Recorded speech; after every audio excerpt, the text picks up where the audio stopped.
Olá, seja bem-vindo ao meu canal. Eu sou o Josinácio, o aprendiz de filósofo. Tudo bem com você? Espero que você esteja bem. Hoje o vídeo que vou produzir é sobre a crise do homem contemporâneo. Mas antes de eu começar esse tema, já que o YouTube pede que eu faça isso, então vou fazer.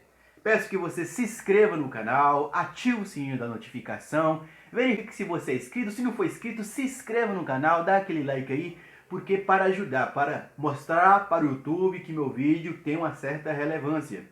Mas, voltando ao tema, a crise do homem contemporâneo. O que é o homem contemporâneo? Hoje, muitas pessoas falam que a gente está vivendo numa era complexa. Algumas pessoas dizem que estamos vivendo em uma era líquida, onde as coisas não duram como durava antes. Então, o homem entrou em crise, crise existencial, crise de personalidade, crise de religiões, crises políticas, crises econômicas, crises morais, crises éticas. E a gente parece que está num amaranhado de desenvolvimento atiçado. Nós estamos evoluindo na medicina, na economia, estamos gerando muito dinheiro, muitos produtos. Mas parece que a ética, a moral do homem contemporâneo parece que é uma ética corrompida. Uma ética, parece que é uma ética para o outro ver, não uma ética interior, dentro da pessoa mesmo.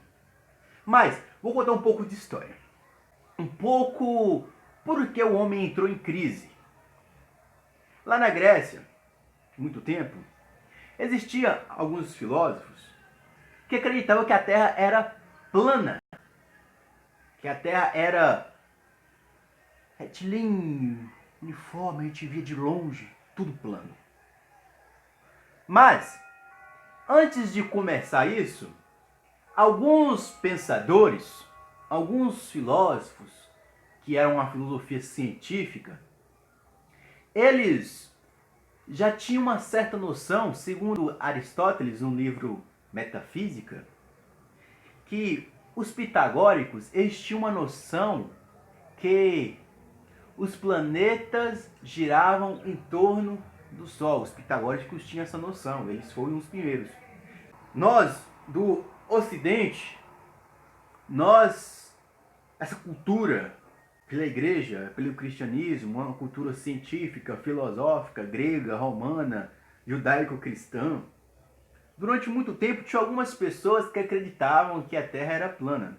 Porque se você pegar texto da Bíblia, segundo a Bíblia, a Terra é plana, com domo, com outras coisas, abóboda, essas coisas assim parecidas que muitas pessoas acreditam por aí.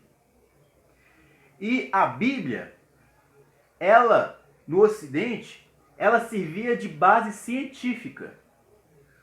O cara que era cientista, se não pegasse a Bíblia, ele não tinha muito mérito. Aí, os filósofos cristãos pegaram muito da filosofia grega, da Grécia. Que na filosofia da Grécia tinha muitos pensadores que acreditavam que a Terra era plana também. E a Terra sendo plana, assim, foi acreditando.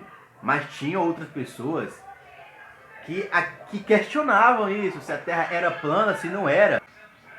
Mas eles questionavam. Eles tinham essa questão de questionar se a Terra era plana ou não era. No entanto, quem pesquisava mais isso eram filósofos naturalistas. Filósofos que ficavam pesquisando sobre o cosmos, sobre a arquê, sobre a origem de todas as coisas, que eu já fiz um vídeo explicando sobre isso, sobre os pré-socráticos, eles que pesquisavam muito sobre isso. Mas eu não quero voltar aos pré-socráticos, quero entrar na crise do homem contemporâneo. E nisso, durante a Idade Média, foi um homem religioso, um homem que tinha uma mística, um homem com certo misticismo na Idade Média.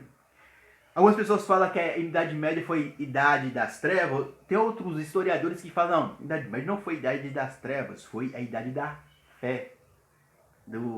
talvez da superstição.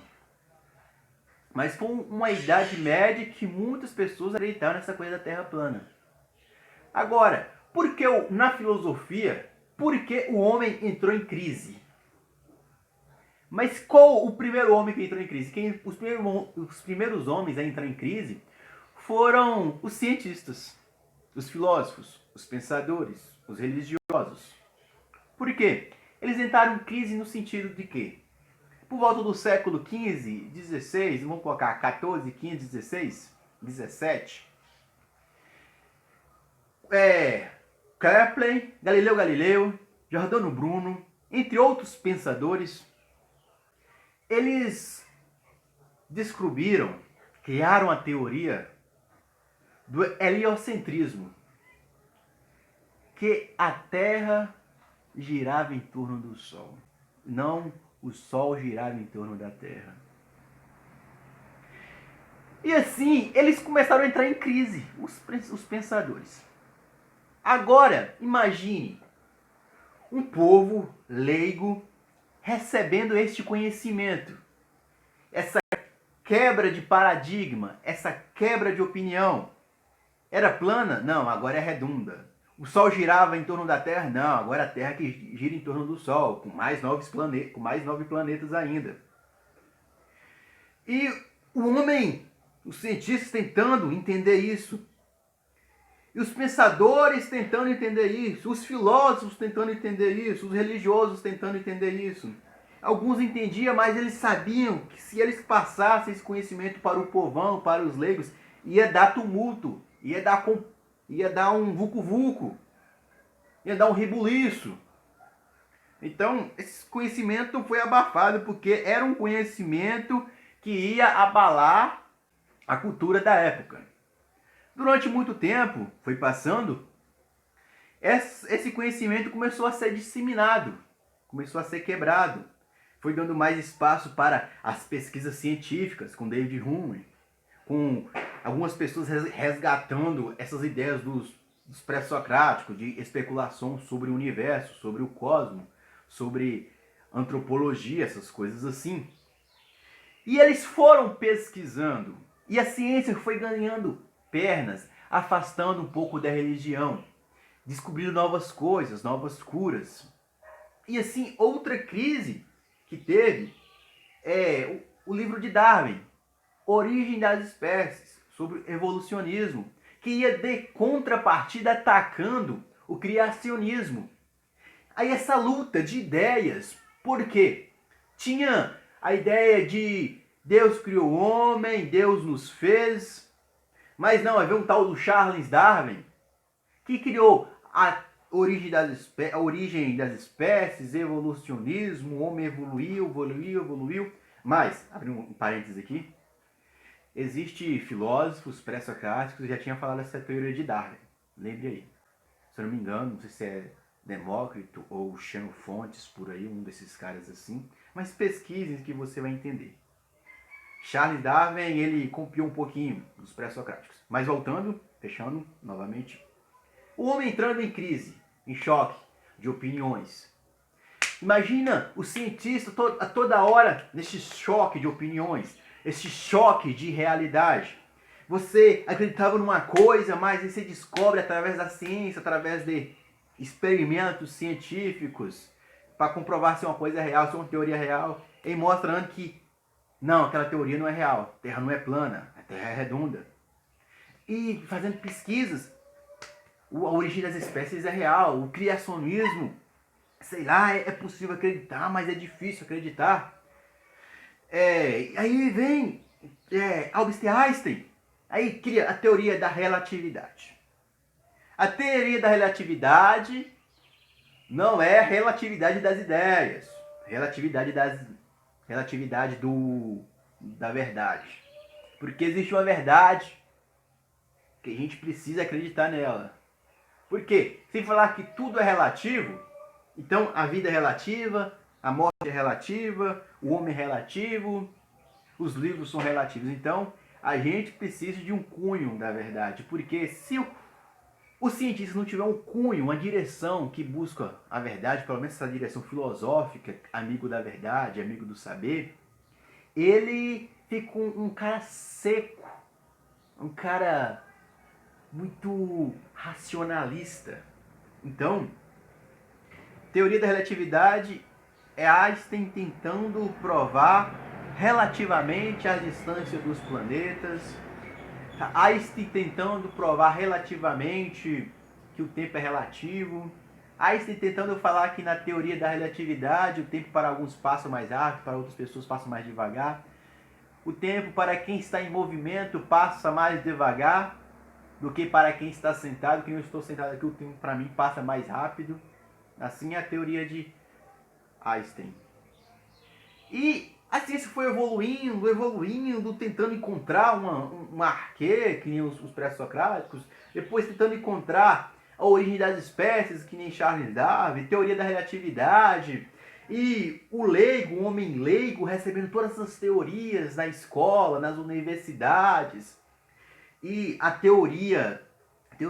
ideias cristãs afastando, as ideias cristãs não sendo mais ensinadas nas escolas, nas faculdades, antes que a escola era responsabilidade, a educação é responsabilidade da religião, do catolicismo. Agora, o catolicismo, o cristianismo foi lá, afastou um pouco do Estado, aí quem ficou obrigado em dar ensino para o povão, para a massa, foi o Estado. O Estado é um pouco científico, então essas ideias começaram a ser inseminadas na sociedade. Aí como é que entrava em conflito? Tipo assim, a pessoa ia para a igreja, o padre falava uma coisa, o pastor falava uma coisa, mas chegava na escola, o professor, aquele que tem uma postura científica, especialmente os professores de história, de biologia e de sociologia, de filosofia, tem aquela postura científica e entra em conflito as ideias de como o mundo foi formado. Foi Deus que criou, foi Deus que fez tudo, esse design inteligente, ou foi o Big Bang, a partir do Big Bang, uma explosão que criou tudo? Então a crise do homem contemporâneo é esse. Ou foi Deus ou foi o Big Bang. É um dos dois. Fica um dos dois assim, e agora? O que nós fazemos? Como é isso? Como é as coisas? Como as coisas são? O que a gente deve seguir? É relativo, que nem Einstein falava? Tudo é relativo? Ou existe uma coisa que a gente deve seguir? A gente deve seguir uma religião? A gente deve seguir uma espiritualidade? O homem intelectual sem espiritualidade é um homem perigoso? O homem apenas espiritual, apenas religioso, mas sem uma intelectualidade, sem um pensamento científico, ele é alienado? Ele não tem discernimento sobre a vida? Começa a banalizar tudo? A origem do homem contemporâneo, para mim, é este. O grande número, não de conhecimento, mas de informação de todo canto. Imaginem, no fim da Idade Média, no século XVI, 1500, por aí, 1600. Imagina um homem recebendo esse tanto de informação, os cientistas. Como não foi? A imprensa, na época da imprensa, na hora de começaram a imprimir as coisas. Ali, o homem recebendo informação também de Martinho Lutero, que a igreja estava errada, aquilo tudo. Imagina como foi para aquele povo ali na Alemanha, na França. Como é que foi? O homem perdendo o sentido da vida, perdendo o sentido. A vida não tendo mais sentido. Antes, a religião mostrava como tinha um lugar no universo, que a Terra era o centro do universo, a Terra foi a obra-prima de Deus, o homem é a cereja do bolo da humanidade. Aí o homem não tem mais isso. O homem perdeu o seu lugar de destaque. Porque parece que foi pesquisando tanto, parece que o homem em relação ao universo se tornou uma coisa insignificante. Uma coisa que talvez é um grão de areia no homem em relação ao universo. Acho que nem chega um grão de areia, uma coisa muito menor que isso. Nenhum átomo, nenhum elétron, nenhum próton. Muito menor que isso o homem em relação ao universo. E hoje A crise do homem contemporâneo, essa crise, pra mim, agora eu tô aprendendo a falar mais com mais postura, tô até gostando assim de falar assim, mas voltando de novo. A crise do homem contemporâneo é essa: o grande número de informação. É informação para cá, informação para lá, informação disso, informação daquilo, aquilo, a gente recebe informação todo canto e a gente não tem uma certa formação, a gente não tem um certo buscar a verdade, buscar o ser, buscar a existência. A gente se torna um homem seco, um homem sem religião, um homem não religioso, um homem intelectual, sem espiritualidade, um homem apenas religioso, mas sem intelectualismo, sem um despertar cognitivo, apenas um homem espiritual, mas não tem noção da ciência, do científico, se a ciência condiz ou não condiz com a religião dele. Ou então não tem um despertar para dizer, será que a ciência condiz com aquilo que eu acredito?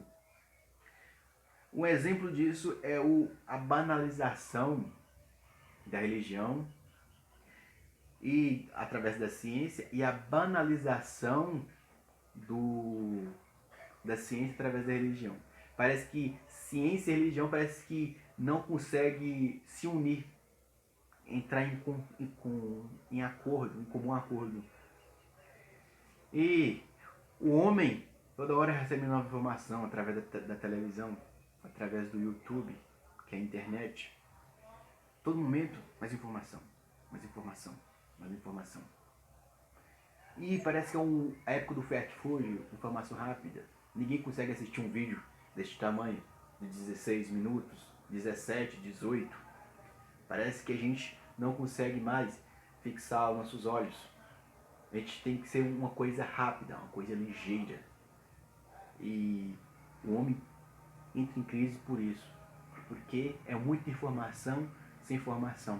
Muito conhecimento sem preparo moral, sem preparo ético. Vamos pensar assim. Vamos pensar uma forma. A questão é isso aí, a gente não consegue fixar nosso olhar em alguma coisa, a gente não consegue fixar nosso olhar numa verdade, num ponto que a gente precisa estudar. A gente quer abraçar o mundo todo, mas é muita coisa, é muito conhecimento. E o conhecimento filosófico é esse. Tentar enxergar. Ô Lourinha! Tentar enxergar o máximo e fixar em alguma coisa, em alguma direção. É isso que eu faço no meu canal, é isso que eu busco em minha vida. Ter um despertar cognitivo, ter um conhecimento um pouco acima do normal, para que eu possa direcionar a minha vida. Acho que é só isso. Eu queria falar alguma coisa. É isso, gostou do vídeo aí? Dá seu like, dá seu joinha. Ó, e até mais, fique com Deus aí. E não esqueça, não entre em crise do ano contemporâneo. Firme suas verdades, firme seu ser, encontre sua direção. Tchau, tchau! Fui!